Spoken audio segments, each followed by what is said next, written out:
हाय दोस्तों, welcome to Mirza vlog. दोस्तों, आज की वीडियो बहुत रोमांचक होने वाली है। Sir Syed Ahmad Khan Indian history में एक बहुत इंपॉर्टेंट शख्सियत थे। उन्हें एजुकेशन और सोशल रिफॉर्म के चैंपियन के तौर पे याद किया जाता है। 1817 में पैदा हुए सर सैयद उस दौर में बड़े हुए जब इंडिया में बहुत चेंजेस और उथल पुथल हो रही थी। मुगल साम्राज्य, जो कभी पावर और प्रॉस्पेरिटी का सिंबल था, अब ढलान पर था। ब्रिटिश इन्फ्लुएंस BIH रहा था। इस बदलते माहौल ने सर सैयद के नजरिए को डीपली इन्फ्लुएंस किया। सर सैयद का परिवार मुगल सोसाइटी में एक प्रतिष्ठित पोजीशन रखता था। इससे उन्हें अच्छी एजुकेशन मिली और पावर कैसे काम करती है, ये क्लोजली देखने का मौका मिला।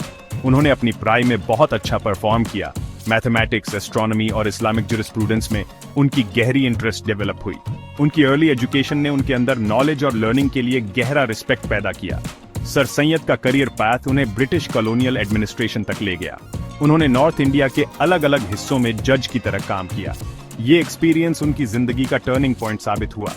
इसने उन्हें ब्रिटिश रूल की रियलिटी और इंडियन सोसाइटी पर उसके इम्पैक्ट से रूबरू कराया। उन्होंने रूलर्स और रूल्ड के बीच बढ़ती डिस्पैरिटी खुद अपनी आंखों से देखी। ब्रिटिश ऑफिशियल्स के साथ इंटरैक्शन से सर सैयद ने उनकी कल्चर, लैंग्वेज और सिस्टम्स ऑफ गवर्नेंस को डीपली समझा। उन्होंने ये पहचाना कि ब्रिटिश ने इंडिया में सिर्फ मिलिट्री माइट से नहीं, बल्कि मॉडर्न साइंस, टेक्नोलॉजी और एडमिनिस्ट्रेशन में अपनी मास्टरी से भी मजबूत पकड़ बनाई थी। इस रियलाइजेशन ने आगे चलकर उनके कम्युनिटी के फ्यूचर के लिए उनके विजन को शेप किया। उनका मानना था कि एजुकेशन ही मुस्लिम्स और ब्रिटिश के बीच के गैप को कम करने की है। 1857 का साल इंडियन हिस्ट्री में एक टर्निंग पॉइंट था। सेपॉय म्यूटनी ने, जैसा कि इसे कहा जाता है, ब्रिटिश रूल की नींव हिला दी। इसका सर सैयद की सोच पर भी गहरा इम्पैक्ट पड़ा। उन्होंने अपराइजिंग के ब्रूटल आफ्टरमैथ को देखा। इस एक्सपीरियंस ने उन्हें बिलीव कराया कि अगर मुस्लिम कम्युनिटी को इस न्यू एरा में प्रोग्रेस करनी है तो उन्हें मॉडर्न एजुकेशन को अपनाना होगा। सर सैयद का मानना था कि मॉडर्न एजुकेशन की कमी ने मुस्लिम्स को डिसएडवांटेज में डाल दिया था। वे साइंस, टेक्नोलॉजी और एडमिनिस्ट्रेशन के फील्ड्स में पीछे रह गए थे। उनका तर्क था कि यही उनके मार्जिनलाइजेशन की रूट कॉज थी। उन्हें अर्जेंसी महसूस हुई। वे जानते थे कि मुस्लिम कम्युनिटी को चेंजिंग टाइम्स के हिसाब से ढलना होगा। इस चैलेंज से निपटने के लिए सर सैयद ने मुस्लिम्स के बीच एजुकेशन को प्रमोट करने का मिशन शुरू किया। उन्होंने एजुकेशन की इंपॉर्टेंस पर एक्सटेंसिवली लिखना शुरू किया। उन्होंने तर्क दिया कि मुस्लिम्स के लिए इंग्लिश और मॉडर्न साइंसेज का नॉलेज हासिल करना जरूरी है। उनका मानना था कि यही उनके सोशल और इकोनॉमिक स्टैंडिंग को इम्प्रूव करने का ओनली वे है। सर सैयद का मैसेज मुस्लिम कम्युनिटी के बहुत लोगों से रेजोनेट हुआ। वे एक रिस्पेक्टेड फिगर थे।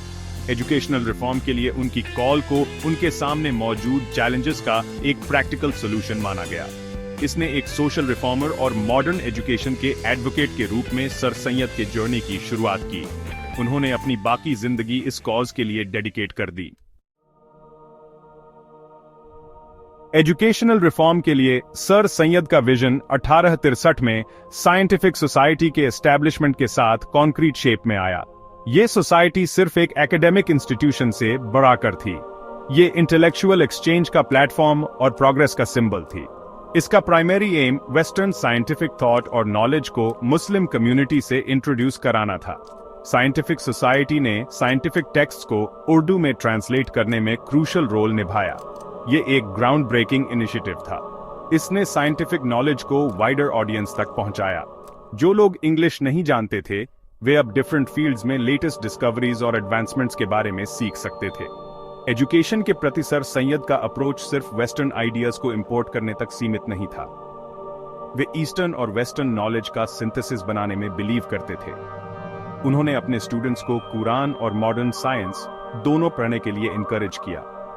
उन्हें रिलीजियस फेथ और साइंटिफिक इंक्वायरी के बीच कोई कॉन्ट्रडिक्शन नहीं दिखाई दिया। साइंटिफिक सोसाइटी इंटेलेक्चुअल्स और रिफॉर्मर्स का हब बन गई।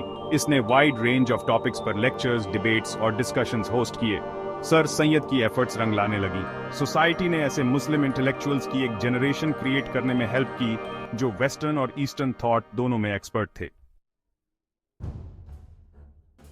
सर सैयद की सबसे बड़ी अचीवमेंट 1875 में मुहम्मदन एंग्लो ओरिएंटल कॉलेज की फाउंडिंग थी। ये इंस्टीट्यूशन, जो बाद में अलीगढ़ मुस्लिम यूनिवर्सिटी बनी, इस्लामिक वैल्यूज में रूटेड एक मॉडर्न एजुकेशनल इंस्टीट्यूशन के लिए उनके विजन का एम्बॉडीमेंट थी। MAO कॉलेज को एक ऐसे स्पेस के रूप में एनविजन किया गया था जहां स्टूडेंट्स को ब्रिटेन के बेस्ट इंस्टीट्यूशंस के बराबर एजुकेशन मिल सके। करिकुलम वेस्टर्न और ईस्टर्न लर्निंग का ब्लेंड था। इसमें साइंस, मैथमेटिक्स, हिस्ट्री, फिलॉसफी और इस्लामिक स्टडीज जैसे सब्जेक्ट्स शामिल थे। एजुकेशन को प्रमोट करने के सर सैयद के एफर्ट्स बिना क्रिटिसिज्म के नहीं रहे। कुछ ट्रेडिशनलिस्ट ने उन पर वेस्टर्नाइजेशन को प्रमोट करने और इस्लामिक वैल्यूज को अंडरमाइन करने का आरोप लगाया। हालांकि वे अपने इस बिलीफ पर स्टेडफास्ट रहे कि मॉडर्न एजुकेशन मुस्लिम कम्युनिटी की प्रोग्रेस के लिए एसेंशियल है। सर सैयद की लेगेसी अलीगढ़ मुस्लिम यूनिवर्सिटी की वॉल्स से कहीं आगे तक फैली हुई है। उन्होंने मुस्लिम रिफॉर्मर्स और इंटेलेक्चुअल्स की एक जनरेशन को इंस्पायर किया। उन्होंने दिखाया कि अपनी कल्चरल और रिलीजियस आइडेंटिटी को छोड़े बिना मॉडर्निटी को अपनाना पॉसिबल है। उनका विजन आज भी स्टूडेंट्स और स्कॉलर्स की जनरेशंस को इंस्पायर करता है। उन्हें एक पायोनियर के रूप में याद किया जाता है, जिन्होंने इंडिया में एक मॉडर्न और प्रोग्रेसिव मुस्लिम कम्युनिटी की फाउंडेशन रखी। अलीगढ़ मुस्लिम यूनिवर्सिटी की बुनियाद सर सैयद अहमद खान की अजीम बसीरत का नतीजा है।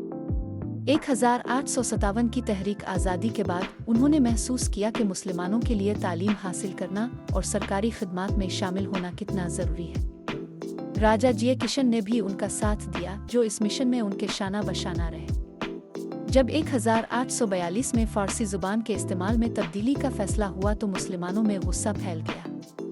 सर सैयद ने समझा कि अगर हम अपनी शनाख्त बरकरार रखना चाहते हैं तो अंग्रेज़ी और जदीद साइंस में महारत हासिल करना होगी। इसी सोच के तहत उन्होंने गाज़ीपुर और मुरादाबाद में स्कूल कायम किए, जो मुस्लिम यूनिवर्सिटियों की बुनियाद बने। ये सिर्फ तालीम का आगाज़ नहीं था, बल्कि एक नई सोच और तरक्की की राह भी थी। सर सैयद अहमद खान की ये कोशिशें आज भी हमारे लिए मशल राह है। 1864 में अलीगढ़ में स्थापित साइंटिफिक सोसाइटी का उद्देश्य था मुस्लिम समुदाय में वैज्ञानिक सोच को जगाना और पश्चिमी शिक्षा को अपनाने के लिए प्रेरित करना। सर सैयद अहमद खान ने 1877 में इंग्लैंड यात्रा के दौरान ऑक्सफोर्ड और कैम्ब्रिज विश्वविद्यालयों का दौरा किया और इसके बाद अलीगढ़ में मोहम्मडन एंग्लो ओरिएंटल कॉलेज की स्थापना की। उनका लक्ष्य इस्लामिक मूल्यों के साथ ब्रिटिश शिक्षा प्रणाली का सामंजस्य स्थापित करना था। सैयद महमूद, सर सैयद के पुत्र, ने 1872 में एक स्वतंत्र विश्वविद्यालय का प्रस्ताव रखा, जिसे स्वीकार किया गया। यह संस्थान भारत के पहले आवासीय शैक्षिक संस्थानों में से एक था, जिसने भारतीय मुसलमानों को एक नया शिक्षित वर्ग प्रदान किया।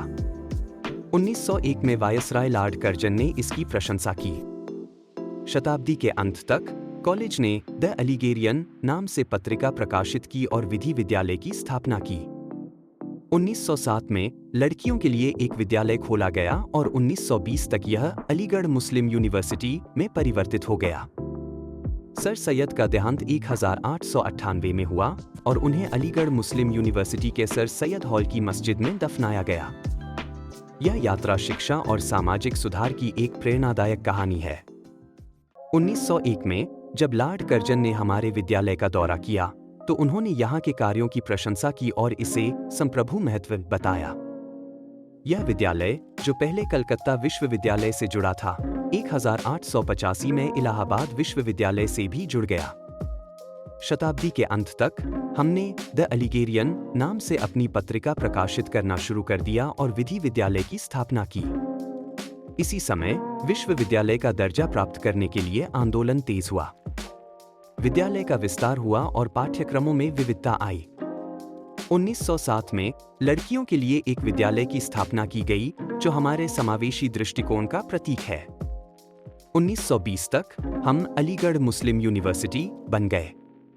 27 मार्च 1898 को सर सैयद का निधन हुआ और उन्हें हमारे सर सैयद हॉल की मस्जिद में दफनाया गया। उनकी विरासत आज भी हमारे विद्यालय की नींव में जीवित है। तो दोस्तों, आज का ये पार्ट यहीं खत्म करते हैं। अब मिर्जा एजाज को दीजिए इजाजत। मिलते हैं नेक्स्ट पार्ट में एक अच्छी स्टोरी का एंड लेकर। Thank you for your watching my videos.